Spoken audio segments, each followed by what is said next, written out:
having control of the lead and lead quality is what fucks up the other business. In summer, we're fucking way too, like, there's so much demand that we can't keep up with it. And then in winter, we don't have fucking calls.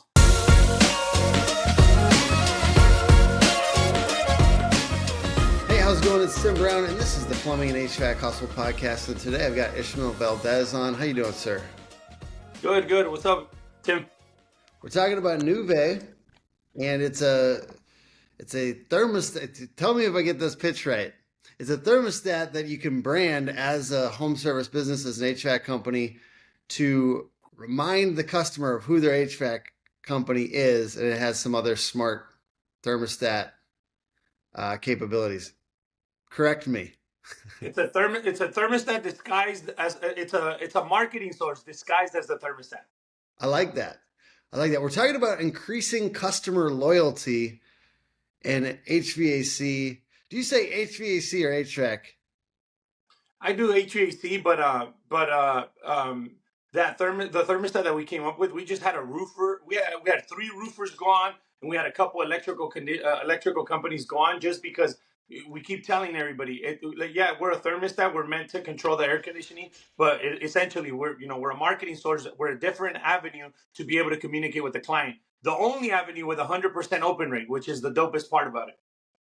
Hey, I like to hear that. Could you give the folks that don't know you on my channel just a little bit of a background? I know you're a badass. You're doing cool things, but could you give us... Don't even say that, because people are going to expect something from it. Well, give us a 1-minute background of what got you into this and what you've been doing. Of course. Well, my name's Ismael Valdez. Some of you guys don't know, I am a contractor here in Southern California. We grew a small company called NextGen Air Conditioning here about 7 years. It took us to grow it to a little bit over $100 million. So, it's been a really, really cool journey that I've done with. I've been in the HVAC industry for about 15 years. So it's I got a little bit of experience under my belt. NextGen was my third company that I had grown and gotten to substantial size. First company, I got it to a couple $1 million within a year. Second company, we got it to $21 million in 4 years. And then the third company was NextGen, which I exited it out probably about 2.5 years ago when we joined our partners at Wrench Group. But yeah, it was. I'm an HVAC contractor. I like to consider myself a hustler. I'm here to help out people, so that's why I like doing these podcasts. And if I'm going to say something, if I'm going to go on a podcast and educate somebody or talk about something that's going to impact their life, I'm all for it. And we're going to try to entertain y'all too a little bit, because I know I know we all have short attention spans, especially running and gunning entrepreneurs. So my first question for entertainment purposes: why should new home service brands spend tens of thousands of dollars on branding and van wraps? I wouldn't say. I'm saying this question because we had a little discussion a few weeks ago. Because I was ripping a really basic band, and everyone got. And I saw that, honestly, and I love that you brought that up. And as you saw in my comments, they weren't confronted. I wasn't trying to confront you or anything. Yeah. The one thing about me, Tim, that I've learned in the last couple of years about myself is that I'm always challenging people. I'm always like talking to them. If they bring on a comment or if they want to have a debate with me. Dude, I am all for having a healthy, cool debate, and at the end, let's agree who had the best discussion or who had the best points, and learn to listen also, right? So when you put that logo of that plumbing company, to me, there's nothing wrong with it, because what I meant by that is you saw who he is, you saw what he does, and you saw a way to contact him, and that to me is the most simple branding and the most effective branding across every platform, whether you're a billboards or you're doing van wraps or you're doing websites or whatever you're doing. When you have the simplicity, like that guy Rob's Plumbing or something like that. I can't remember the name. Yeah, I think it was like Rob's. That's a weakness, but no, I know what you're saying. It was a very simple logo. It actually wasn't their logo. It wasn't their logo. Most of the people in the comments said you're punching down to me, which Hey, at least you think I'm doing something if you think I'm punching No, down. I love when people bring up that kind of concept into a Yeah. conversation, right? To me, But there's nothing wrong with it. but in HVAC and in plumbing and in like home services on Facebook and in social media right now, it is kind of a foregone conclusion that you should spend a large amount of money on all this stuff.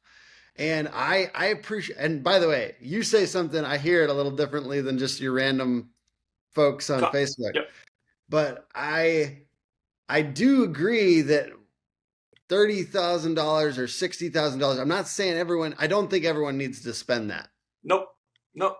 And that was my point of that conversation. Look, the logo and the service and the way to communicate to him on that van, to me, there's no reason there's no reason why you should be spending 20, 30, 40, $50,000 on a logo if you're not ready for it. Yeah. There's pivotal things in the journey that you need to do. You need to do some things along your contracting journey to be able to be a successful company. Look at we grew NextGen to $120 million. We never had a full van wrap and a badass logo design, and we didn't Yeah. have all these. We didn't spend $20,000-$30,000 on rebranding and redoing that, which proves to me that that Yeah. doesn't need to have priority. It's not like the first thing you need to do when you open up a business is spend $20,000-$30,000 on a logo. There's way more other things that you should be doing to be able to start the business, right? Service Champions, they have a simple logo right here in Orange County and in North California. They're about 140, $130 million company. $300 to $400 VAT wraps on their vans just on the side. It's not like they did a whole redesign of their logo just to be able to get to where they're at. So you guys, so NextGen is at 120 million. How much did you spend on the logo? $600 when I started. $600 as Service Champions. I know when I was talking to Lile, he spent like $800 on his logo. We got Miles. We have so many. We have so many examples of like, and I'm not saying it's right or wrong. I'm just saying, look, there's priorities in the There's journey. different There's things. there's priorities in the journey, and to me, a logo is not going to affect as much as if I would have spent those $20,000-$30,000 grabbing 3 or 4 vans or hiring 2 or 3 people or spending it on marketing to make the phones ring. The most important thing, and as you know, is to make the fucking phones ring. It doesn't matter how badass your logo is. It doesn't matter how badass your installers, your technicians, your sales guys, your operation. Like if you're not spending money in marketing, if you're not investing steady commitment money in marketing, dude, you could be the best company in the world. If nobody knows about it, it's kind of redundant, right? That people that you're training your people and your operation so flawless. If nobody's gonna know about it, you have to have a healthy mix of marketing. And marketing doesn't mean spending $20,000-$30,000 on a banner ad. Now, do I look back and I say, hey, maybe I should have done a better logo, or maybe I should have spent $2,000 to $3,000 on each van wrap? What's done, it's done. We had a great growth. Probably the fastest growing company in the nation was NextGen, right? So I look back and I go like, look, the logo and the services and everything that we did was pretty simple to read. So it's not like we needed it, but I would, in my next company that I have, or the 3 other companies that I have started besides it, we did do a nice logo. So it's not Okay. right or wrong. To me, it's more of a priorities thing. I agree. What inspired you to develop the Nuve smart thermostat and how does it contribute to customer loyalty in the HVAC industry?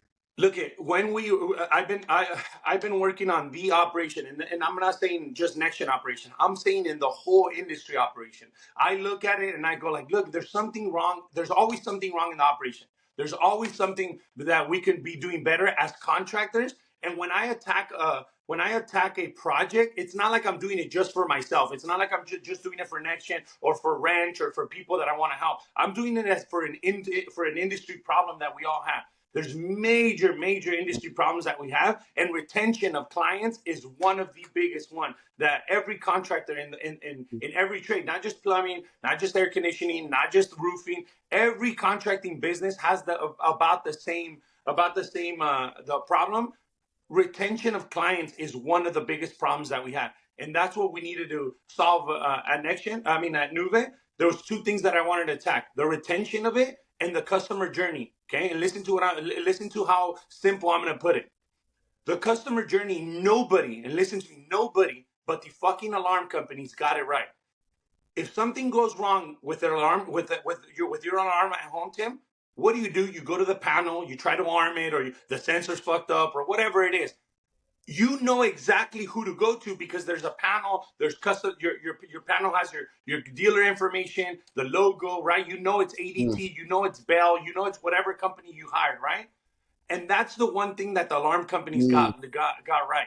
When there's a problem, they go to the panel. If there's a problem, if they can't solve it, they call that dealer and they get it, and they control the customer journey. What happens in plumbing and air conditioning, roofing and electrical and every other sector, what happens is that the customer has a problem, especially in air conditioning. It gets to 90 degrees, 100 degrees. They go to their thermostat. They can't figure it out. 99% of it is Ecobee, Honeywell, Nest products on their wall. What's the first thing they do after the air conditioning is not turning on? Maybe Google. 100%. Yeah. Why, dude? 100% They go on Google, they go on Yelp, they go on Nextdoor, they go on Facebook, they go on Instagram, and that's where we lose the customer. That's where you have no control of the customer. You could be spending hundreds of thousands of millions of dollars, like we were spending at NextGen, to be able to capture all these clients. But at the end of the day, you have no control as a contractor in the customer journey. As soon as the thermostat, their Nest thermostat doesn't turn on, or they don't feel the cold air or the hot air, it's off to Google, to Yelp, to Facebook, to Instagram, to all those sources to be able to grab a contractor and put them in front of their doorstep. And that's the problem we're solving with Nuve. With Nuve, they get their branded logo, they have constant communication, they have alerts, they have all the features that we do at Nuve. When the customer needs them, they know exactly who to call. There's a QR code, there's a phone number, there's their dealer logo on 24/7.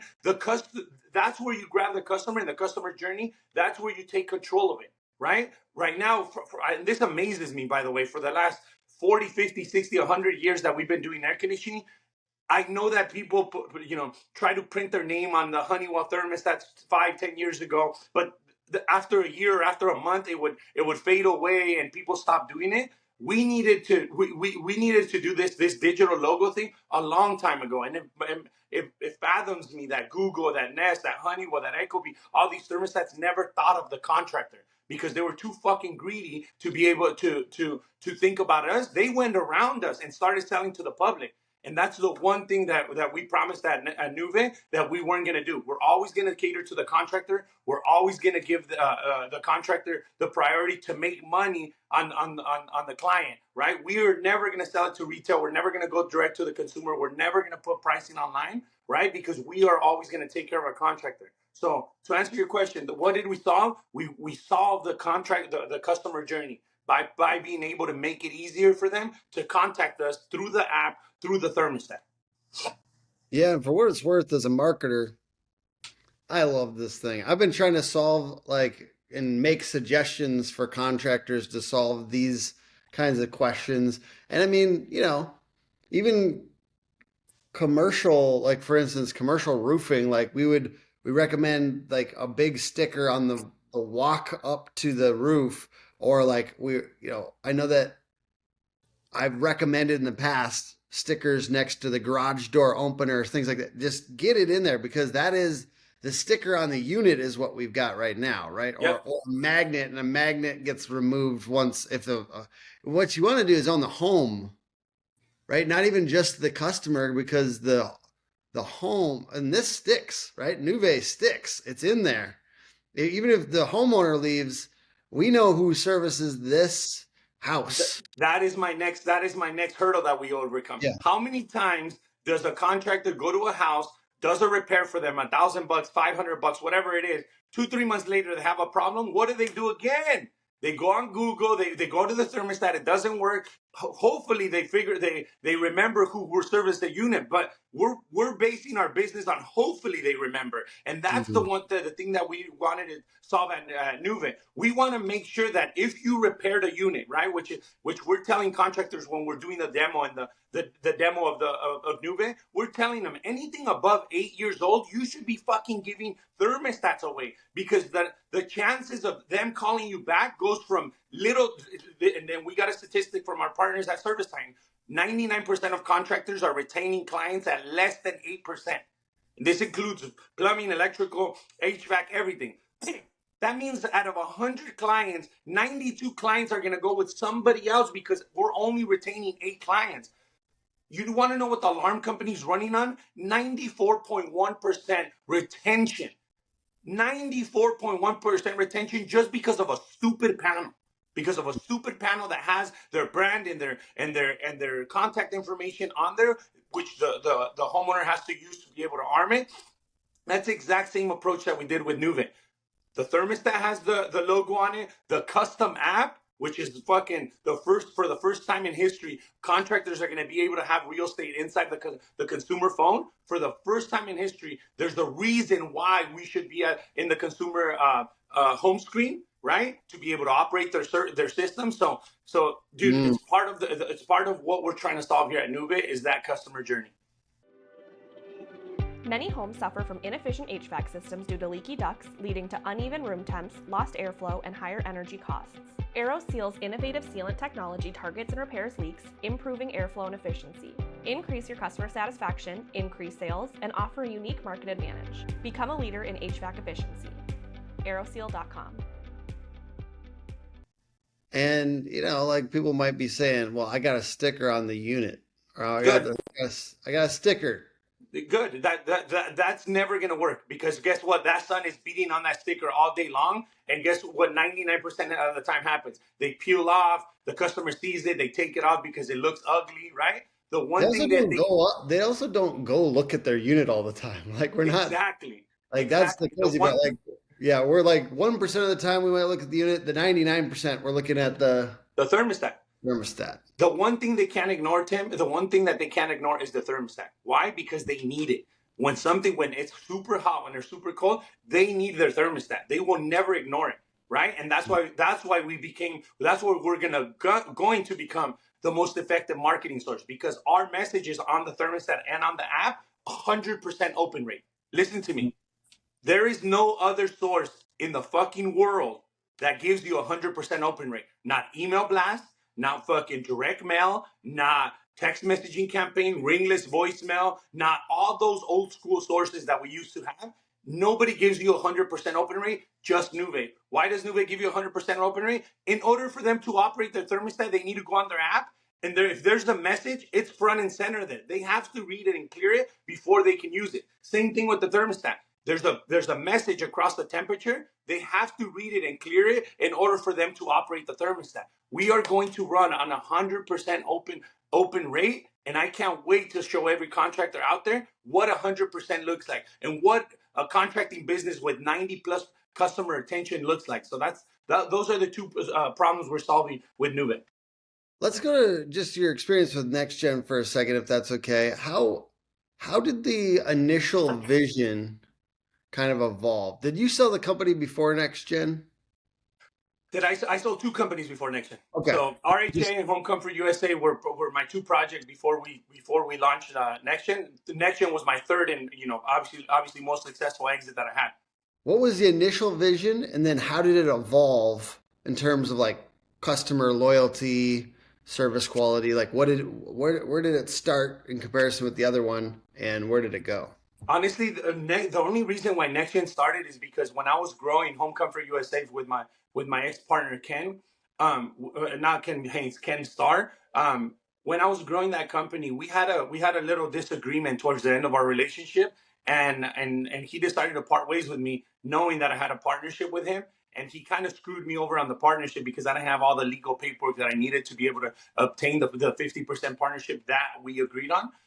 So the only reason why that happened is because we parted ways towards the end, and I was without a job. So that was the first time I've ever not had a job. So when we parted ways, I kind of took a week off and just to let it settle in. And that's when the phone calls started. That's when the offers started. That's when everybody started contacting me to help them. And I kind of waited for about a week and a half before I made the decision of like, hey man, if Ken could do it, and basically I did 99% of the work recruiting for him. I was doing all the operational stuff for him. All they were doing was selling, and we were taking care of the rest of the operation. So once that happened, I think it gave me the confidence of doing it. Like, dude, if we could do it at RHA, if we could do it at Home Comfort, and I was doing all the work, why don't I do it myself and finally get the benefits of it, right? And that's when we finally started NextGen. And at the beginning, to be honest with you, Tim, I was doing it. I was starting NextGen just to fuck with him because he had screwed me over. And I was like, fuck this guy. I'm going to take every employee. I'm going to fucking, make sure that he remembers that he should have never done that to me because I'm a good guy. I've never fucked anybody over. I've always kept my word. That's why everybody wants to work at NextGen because of the reputation we have. Everything I promise people, I come through with it. And that's a huge, huge quality as contractors that contractors miss is reputation and being able to keep up with your word, right? And when I started NextGen, I promised myself, I'm like, hey, from now on, anything that I promise employees, anything that I promise a customer, no, I don't care if it costs me $100,000, $1 million, $10,000, whatever it costs me, I'm gonna follow through with it to make sure that we keep our reputation clean, so we can employ the best people. And that's why we took off. To be honest with you.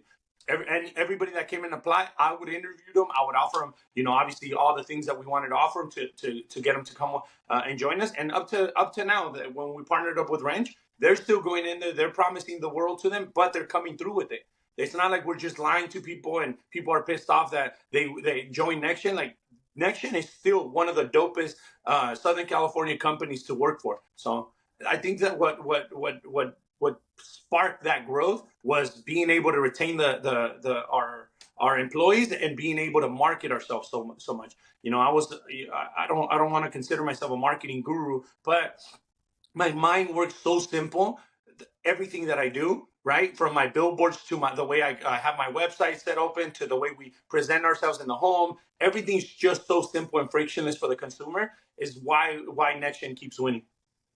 I think one thing, people shit on marketers and rightfully so, like 80% of them are just trash or whatever. Yep. But the one bad thing about it, like I just saw someone in the group in a contractor group this morning saying like, is the greatest lesson that all marketers are shitbags or whatever. And I was like, the problem is you should be a marketer.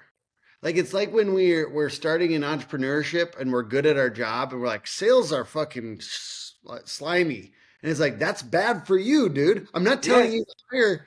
I'm not telling you to hire everybody. I'm not telling you to say other marketers are great, but maybe you need to consider yourself a salesperson and say that's good. Maybe you need to consider yourself a marketer and not, like, I get it. There's a lot of outsourced options that suck ass, but don't look down on marketing because you need it really bad. Dude, without marketing, there's nothing. Without marketing, there is no customer experience. Without marketing, you can't start the customer experience. If you can't start the customer experience, nothing fucking matters. And that's the one thing I always engrave to people in. The marketing is fucking key. Look, I'm going to give you the dopest, most simplest example of marketing, okay? And what the operation consists of. The operation is a car, whether you want a Lamborghini, a Ford Fiesta, a Raptor, whatever the fuck you want. The operation is a car. It needs tires. It needs a transmission. It needs motors.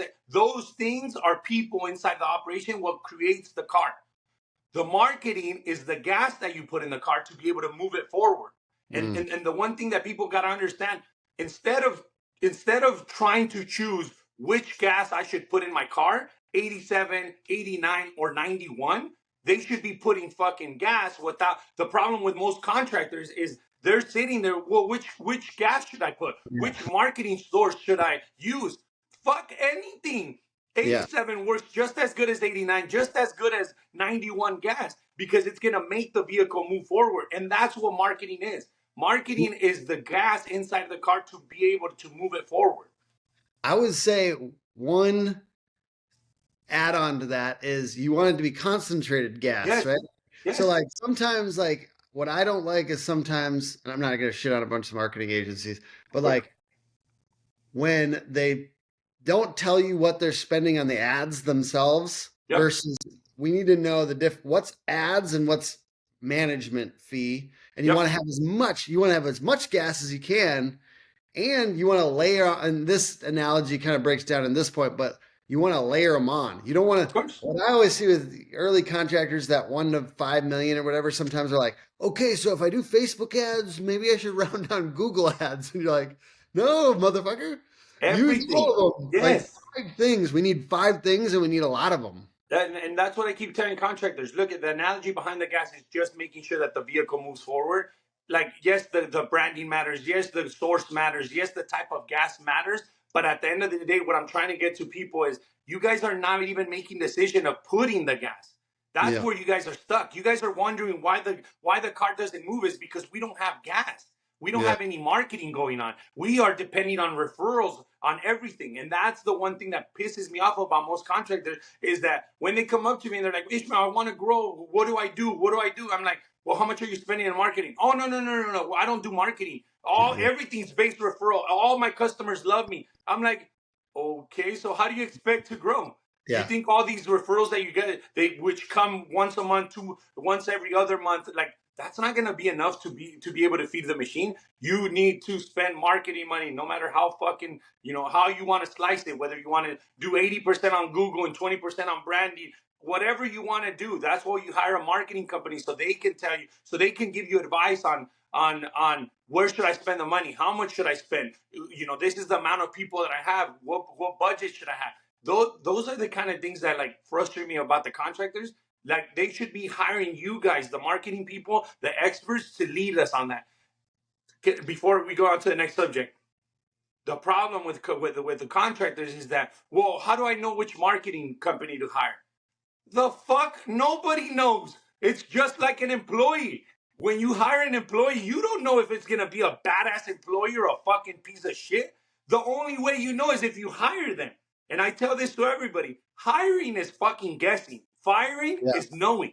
Okay? Same thing with marketing. Hiring a marketing company, you're guessing how good they're gonna be, right? You got to hold them accountable to certain metrics. You got to give them enough time to give you results. The problem with most contractors is they hire you, right, as a marketing company, and a week later they're like, my phone's just not ringing. What the hell? I'm paying you all this money. My phone should be fucking. I'm like, bro, it takes time to cultivate the market. It takes time to set up the campaigns. It takes time to do all that. You need to have enough discipline to let the marketing people do their job.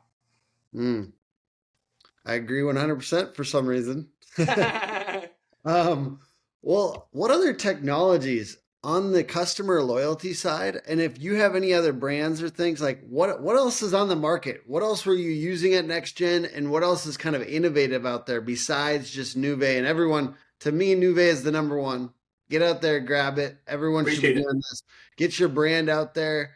I believe in it without you being on this podcast. I think it's a great idea as a marketer. It's smart as hell.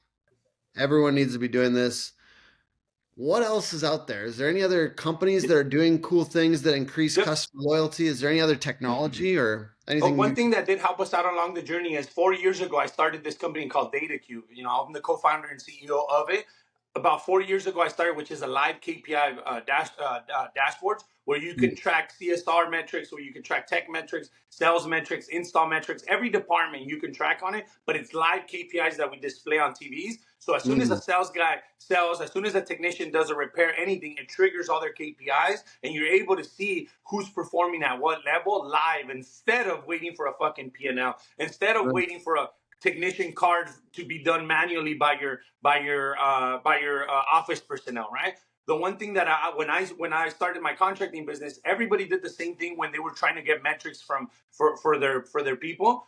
We would go into a classroom or a training center where the technicians and installers and sales guys were getting trained, and they all had a whiteboard with the names and all the KPIs they were tracking. And I would sit there and I would look at somebody come in, wipe the whiteboard, look at a spreadsheet, and start putting all their KPIs again on a whiteboard. And they were doing this every fucking day or once a week, just updating KPIs. And those are old KPIs. And that was the one problem that I wanted to solve when I came up with DataCube was, how do we stop from, number one, letting our employees run all these reports that could potentially be bad information? And how do we get it to be live instead of like running reports for a week from the week prior to that and then putting it on a whiteboard, hoping there's no mistakes? So that was DataCube is definitely one thing that. I apologize for interrupting. Does Grasshopper Heating and Air use you guys? Yeah, I think grasshoppers on DataQ. I know Because there's dude, I was in their office and it was one, they branded their space really, really well, but like two, that was massive. The ability, they have big screens with all the Yep, data on them. They look yep, cool. yep, It was like live updating. It yep. like creates, it's like almost like another culture thing that like creates this. And I mean, you could tell it was effective at what it was intended to do to give the visibility on key metrics. So I So love there that. was two things we wanted to solve with that. And again, I go back to who I am as a person, Tim. When I'm trying to come up with something or an idea or I'm trying to solve, it's to help the whole industry. It's not just to help myself at NextGen and my buddies. It's to help the whole industry. There was two things when I came up with DataCube. What were we trying to solve? The metrics, the live metrics, to be able to see the performance on technicians, installers, sales guys, all that, so we can hold them accountable to a different set of standards live, not a week prior or 2 weeks or 3 weeks reporting that we're old and they already had done the mistakes. What we wanted to solve is being able to see the performance live. And then number two, we wanted to create a competitive atmosphere inside the company. And that's what DataCube did. By displaying all these TVs all over your training center, your CSR room, your office, your lobby, all that, technicians are going to be there looking at it and being like, oh my God, look, I'm number one, I'm number two, I'm number three. And that's what DataCube did for NextGen. It created a competitive atmosphere where people were proud to see their numbers. Live reactions to various other things that might increase customer loyalty. This is dangerous. I don't know your opinions on these things. Smart AC. Yep.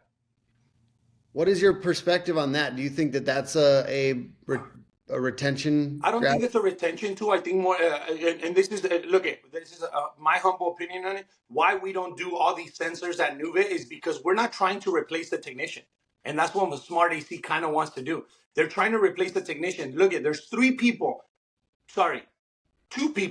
that would never, two positions inside the operation that will never, ever, ever, ever, ever get replaced. No matter how good fucking technology gets, there's two sectors inside the operation that will never get replaced. That's the technician and that's the installer. The technician to diagnose and the installer to install whatever product you're trying to service. Everything else is going to get replaced. The virtual sales are already getting replaced. We're doing virtual close at NextGen, where instead of going in the home as a project manager or a sales guy, the technician is doing most of the work, and then they're zooming in to a project manager, and they're doing virtual closes instead of being inside the house. Okay. You would never replace a technician, no matter how good Smart AC gets or Nuve or all these tech companies. The customer always wants to see a technician there to be able to see what's wrong with it. And that's the only thing that I have to say about a Smart AC is us at Nuve, we're not trying to put all these sensors in the unit to try to replace the technician. That's what Smart AC is trying to do, is put all these sensors so they can go out, so they could kind of get an idea of what's wrong with the unit. At the end of the day, look, I can tell you exactly what's wrong with the unit. If I put all these sensors on the system, you still have to go out there. You still have to verify that the findings are good. You still have to make the interaction of the company. You still have to build the value so you can get the ticket. And that's the one thing I see wrong with Smart AC is they're trying to replace the technician. We are trying to enhance the technician. We are trying to help the contractor retain their clients. That's about the only difference. Other than that, I'm pretty sure it's a dope product. Not on the technology side, but intended to fix the same problem of retention is membership clubs. Of course. How does this intersect with membership clubs, Nuve? And then also, are you a big fan of them? What's your take on membership clubs? How has that worked for you guys? So at NextGen, we really never emphasized that. We never really concentrated on the membership model, just because we were a newer company and we were going after the new clientele. So we focused ourselves on our branding and our marketing and trying to acquire new clients instead of trying to grow the company through memberships. Trying to go and listen to what I'm about to say, because most people get this wrong. Trying to grow a company based on membership takes a long fucking time. Memberships is like planting seeds. Right? Those seeds got to grow for 10, 15, 20 years down the road in order for you to be able to crop those seeds, right? And that's the one thing I didn't have at NextGen. I wanted to grow the fastest company to $100 million, and I didn't see that the members were going to be able to help us. Now, looking back at it now, do I see it's a benefit? 100%. You always want to have a membership base that's loyal to you. The new model that I'm trying to introduce to the industry is the monitoring model, where we replace the word members with monitoring. What we're trying to do is, we know, listen to me, we know that we don't need to go into that house 3, 4, 5 times like these, old contractors used to tell us. Oh, we need to be inside the house 2, 3, 4 times. Look, people are getting way too fucking smart. They know that every time you're going in there's to an upsell. They know that every time you're going in there's to obviously sell them something. People are getting way too smart, and people are beginning to see the downfalls of the membership because they're always here trying to sell me something. They're going online and saying that. What we're trying to do is, hey, is there a better way to do this without diminishing the members? And that's where we came up at Nuve with the monitoring model. We're going to be able to remote test these units, making sure that they're running efficiently from your office. If you're a contractor and you use your house as an office, or you got a shop or whatever, you could log into the dashboards and test these units, make sure they're running efficiently. And we're monitoring the performance, the safety of the unit, because we have a CO sensor inside the thermostat that it monitors the gas, make sure that the unit's safe to operate. We're monitoring performance. We're monitoring all that. That's where we're bringing the spin to the consumer. It's like, hey, man, we don't need to come in here every time. We can remote test these units and make sure that they're running efficiently. If there is ever a problem, we will let you know before you even notice that there's a problem. That's where I see the new membership model going into a monitoring model, instead of always trying to run a truck to a brand new unit that you just installed 1 or 2 or 3 years old, and there's absolutely nothing wrong with it. And that's what contractors don't take in consideration. Truck rolls, $250 to $300 per truck roll. And imagine if you just get to the customer house, change the filter, wipe out the unit, and there was nothing there. You just spent $200 to $300 when they could have been at an opportunity call, right? And that's what we're trying to help out the contractors on the operational side, is diminishing the truck rolls. Test out these systems before you send out the technician. If there is something wrong, listen to what I'm going to say. If there is something wrong, the technician doesn't have to be the bad guy no more, because they're walking in and saying, hey, Mr. and Mrs. Smith, the thermostat's saying that your unit is not performing to the manufacturer standards. I'm just here to check it. Now the consumer's mind is, well, the thermostat's telling them that. It's not the technician walking in and being like, well, your unit's fucked up, we need to replace it. Oh, your unit needs this. It's, hey, man, I'm just here because the thermostat, your monitoring system, is telling us that we need to look at the unit. Now the whole fucking customer experience changes. That's going to be the dope part.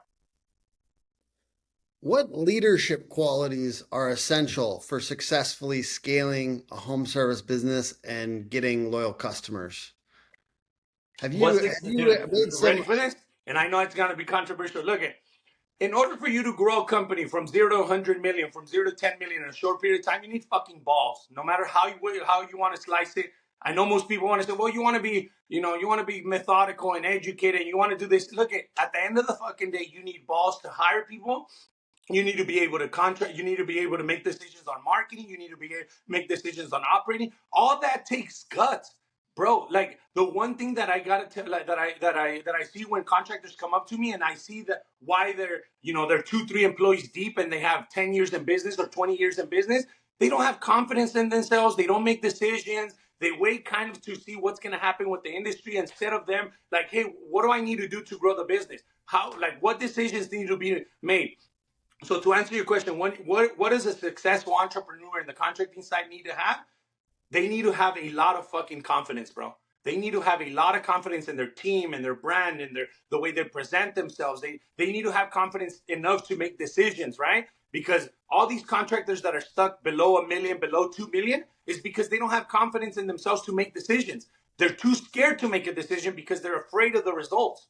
They're afraid of the results. The one thing as contractors you guys got to chase is fucking results, whether they're good or bad. It doesn't matter. At least you know. Hiring you, how the hell am I going to hire? How the hell am I going to know how dope you are, Tim, if I don't hire you? If I don't give you a chance? Same thing with an employee. An employee walks in and they're like, well, I want this and I want this and I've done this and I've done that. Cool. Like, the only way you're going to know how dope they are and how good they are is if you hire them. You're never going to know if what about if they steal from me? And what about if, they don't perform how they're saying? Or what about if they're bullshitting me? The only way you're going to find out is if you do it. So being assertive with your decisions and being able to make decisions and being confident enough to make the decisions is what's going to make a successful entrepreneur in the contracting sector a success. If you're scared to make decisions, if you're always waiting for people to do something or for the industry to do something, you're always going to be stuck there. You guys got to make fucking decisions day in, day out. Hey, I dig that. Now I see where you're going a little bit. You talk about plumbing a little bit. You're saying, I think about Nuve, you're probably gonna have more companies, probably several more companies in the I got 11 next. right now. I'm trying to get to 23. All right, so you're headed to 23. What are talk to me about plumbing a little bit. Why are you I so in, love plumbing. why do you think it's such a great business? And what else are you going to kind of get into this next 25 years? So the one sector that I did get into last year was the roofing industry because I fucking love roofing. It's the most unsophisticated sector in the whole trades. So the most sophisticated, and I'm gonna spit this right off the top. Ready? Solar by far the most sophisticated fucking sector. The technology that they have, the CRMs that they have, the capabilities that they have to be able to market. The solar is definitely on top. HVAC is right below. Plumbing's right after that. Electrical, and then roofing. Roofing's at the bottom of the bottom.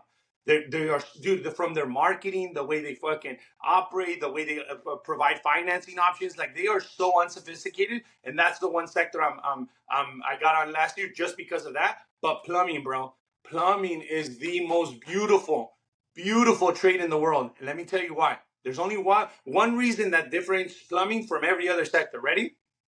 The control of marketing leads, the control of the leads, the control of having leads and not having a seasonality of a huge seasonality is why plumbing is going to win. Mhm. Why I'm going to focus the next 3 years of my life into a plumbing company is because I can lead generate plumbing every day in, day out, because there's so many plumbing issues across the nation, across California, across every state. Those are never going to go away, no matter how fucking good plumbers get. And having control of the lead quality is what fucks up the other businesses. What happens in HVAC? In summer, we're fucking way too, like, there's so much demand that we can't keep up with it. And then in winter, we don't have fucking calls, right? In shoulder season, we're struggling to keep our people busy. That's what makes the HVAC sector busy. Same thing with solar, same thing with roofing, right? Solar and roofing, when it rains, when it's fucking hailstorms and all that, there's seasonalities in there. The one thing that has little to no seasonality is plumbing and electrical. Those two sectors are fucking gold. If anybody out there is trying to get into the trades, plumbing and electrical are fucking bags in the bank. Where's your roofing company at, right? Like where in the country and where's that revenue wise? Arizona, we got it at $8 million about 9 months ago. We're pacing a little bit over $18 million this year. Probably gonna hit 20 this year. So not even a year into the business. It is. It is. Well, hey, hey, I'm gonna do it. I'm gonna shoot my shot. We got 80 roofing companies that work with Hook Agency, and we're Of we're course. really good at we've increased our reputation this last 5 years in roofing, and I study roofing too. Like I was just out on a million five job 2 days ago, like carrying shingles and trying to learn more. You know what I mean? So I'm like all in on that, and I'm learning about HVAC too, man, and plumbing. I'm trying to get out on jobs. Plumbing's where the fucking money's at, bro. Plumbing's where the money's at. That's what I'm up to though. I'm like our difference is that I get onto jobs and I'm not I suck at them, but I do it anyways. I get out there because most marketing agencies don't get out on jobs, and they have like, so we get context, and then I make all my people watch it so we get more context, and I say, hey, what are the most common mistakes, and I do weird funny videos. So that's kind of our go to market strategy. So Tim, that's before you move on, I got to give you props on that, because that's a different way to look at the business, and that's a different way to penetrate the industry. yeah. Dude, I love when people fucking do things out of the box and they just stop doing the norm. What our founding fathers of the trades always Yeah. taught us to do. Dude, the one thing that they can't say is, like, bro, this is a whole different operation. Like, you trying your marketing things and trying to penetrate the contractors and going out to job sites and filming them and all. Dude, that's dope, man. Honestly, you continue doing that, I promise you're gonna get a good reputation. It keeps me humble too, because I'll be out on a job with like an HVAC tech, and he's like, this guy like treating me like a total noob, which is it's fine. I like the like getting in there, feeling what the real culture is like. I feel like an apprentice. You know what I mean? It feels cool. It feels cool because like we get egos being CEOs and all that shit. So I'm learning how to keep it humble. Good job, bro. Um, so I got this section called Hot Takes, Cold Trends. I know you've given us some hot Go. takes already, but what's another opinion that you have that's controversial in this industry that you believe with your whole heart? I believe that that we are in the transitional period of the old generation, and by old generation, I don't mean a disrespectful way. I believe we are in the transitional period between the older generation and the way they were doing things and the way it worked for the last 20, 30 years to the way the new entrepreneurs are looking at things. The way we're going to operate the businesses, how we're going to market these people. Like, I believe that we're in that period right now, and as entrepreneurs, as hustlers, as the people trying to capitalize on the trades, this is the biggest opportunity anybody's going to see. And everybody's like, "Oh, it's Ishmael. Everybody's slow, and the economy's down, and presidential elections." Listen to me, okay? Listen to what the fuck I'm going to say, because this is super important. Do you think I want to go 5 years down the road when when the economy bounces back, we're back into where we're playing? Do you think I want to go into a plumbing company 5 years down the road and pay 5, 10, 15, 20 million dollars for that plumbing company, or partner up with them right now, help them through the struggle and capitalizing it in 3 to 5 years from now? That's the one thing I would tell everybody. It's the perfect time to get in the fucking trades. Get in here. Yes, it's going to be hard. Yes, you're going to go through fucking struggles. Yes, it's going to be, you're going to want to fucking pull your hairs out of your head. Yes, all that. You're going to be stressed out. But I guarantee you, when the economy bounces back, people are back to spending money, the APRs, the interest rates down, all that, you are going to be able to capitalize. That's number one. Number two, it's okay to listen to the older generation and their advice. Take it and mold it into what it is. They're not always right. And I challenge the new generation to challenge the old generation on how they were doing things. Just because it's been working for 20, 30, 40 years doesn't mean it's right. There's always a better way to do it. And I think that's why I'm so controversial online, and I'm so controversial as a person, because I don't give a fuck who you think you are. If you're a 150, 200, 500 million dollar company, I guarantee you there's always a better way to do things. Doesn't matter how successful you are. And that's what I think keeps me going, knowing that there's still better ways to market, right? Better ways to present ourselves to the client, better ways to retain our employees. But there's always better ways, right? The one thing that everybody's missing, and this is for you marketing people out there. You can, 1 second. This is for you marketing people out there. Listen to what the fuck I'm going to say. Social media is the next Google. Social media is the next way to capitalize on it. Everybody's doing the same mistake across the nation. Everybody. They're spending 5% of their budget on social media just to say they do it because of branding, so it could funnel into Google, but nobody's capitalizing on social media. We are figuring out right now, as we speak, at Nuve, at NextGen, at all these companies that I'm part of, we are figuring out how to lead generate through social media just as much as we can lead generate through Google. Right now, you can lead generate through social media for really, really cheap because nobody's really figured it out. We need to figure that side out because we can't just keep paying fucking Google and Yelp and Angie's and all these companies a premium to be able to lead generate. Dude, Google, listen to, you know this, how much did Google cost per acquisition go up in the last couple of years because of COVID? 28 to 30%. 28 to 30% for the same lead you were paying 2-3 years ago. You're paying almost half more. Right? We need to stop letting all these big tech companies, gigantic tech companies, take control of our customers. We need to take control of our customers. We need to have control of the customer journey. Until then, we're always going to rely on people on Google. We're always going to rely on Yelp. We're always going to rely on all these third-party sources. We need to figure out how we can lead generate through our brand, through our social media, through Nuve, through other avenues where we're not paying fucking ridiculous amount for a lead. Last one is cold trends. What's something you think people are spending time, money, energy, or effort on that they should stop? Cold trend. Ready? Yes. Ready? I want you to fucking blast this everywhere. Fucking AI. Stop focusing on AI. That's not our job. We're fucking contractors. We're operators. We're GMs.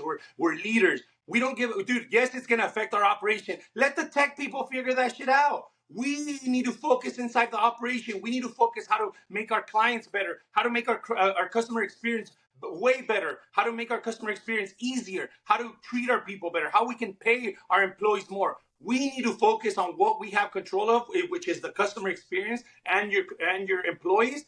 Yes, AI is going to come. Yes, it's going to affect us in a huge way. There's nothing I could do. There's nothing you can do. There's nothing a plumber can do to affect the AI trend. Let them figure it out. We're going to join them.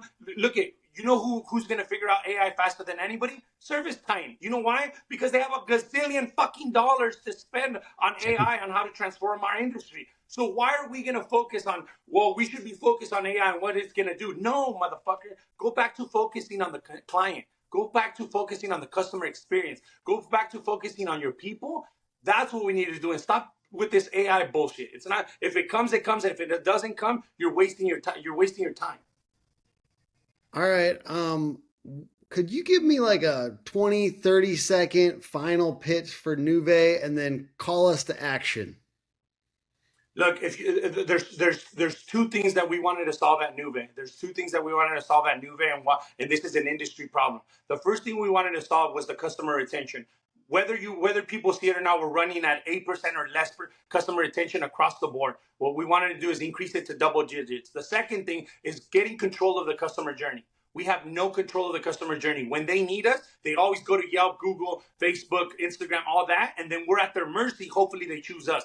We need to stop fucking relying on all these companies to be able to control the customer journey.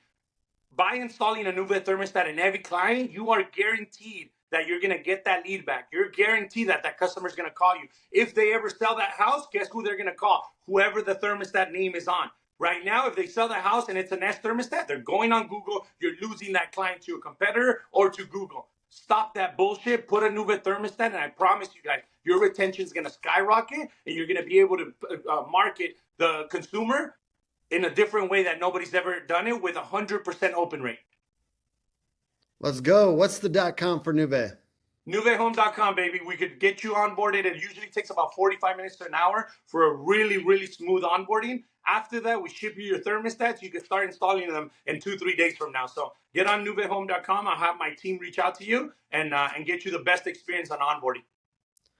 Awesome. And I'm trying to track with you, brother. You're a fast moving dude. I love hearing what you're up to. I'm going to try to learn from you a little bit from afar. Maybe one day we'll be able to hang out. See you, dude. Thank you, Tim. Yeah, bye.